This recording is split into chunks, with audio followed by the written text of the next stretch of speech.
The title seems very interesting.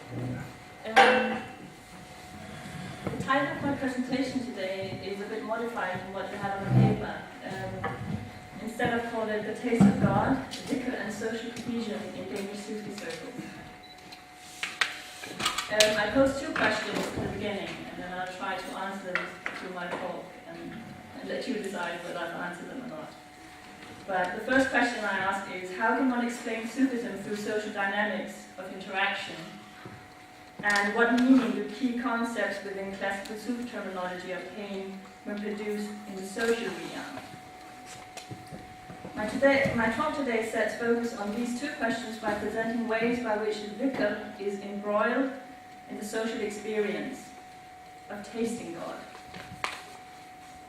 My analysis embedded in the empirical knowledge of Danish Sufis and draws on theories from social anthropology, from the social anthropology of religion.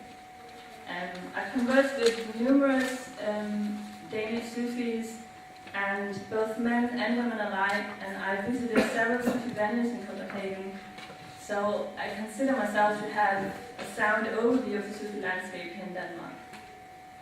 Through my encounters, I realized that the social dynamics of getting together for the purpose of God was particularly important to the sensations of tasting the divine. That is, the experience of God through social streams.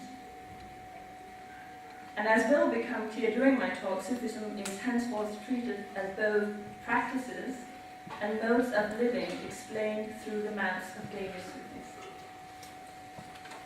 I'll begin with giving a short overview of the landscape in Denmark by portraying, first of all, what kind of traditions exist here and what kind of organizations. In Denmark, we both have very formal kind of organized Sufi institutions that both follow traditional practices such as the Naqshbandiya, or one of the branches of Naqshbandiya, residing in Rødovre. In particular, that institution is hierarchical, and the majority of the followers in that tariqa are from Turkey. They practice gender segregation completely within the building, so there's no kind of contact in between the followers or in between men and women. And then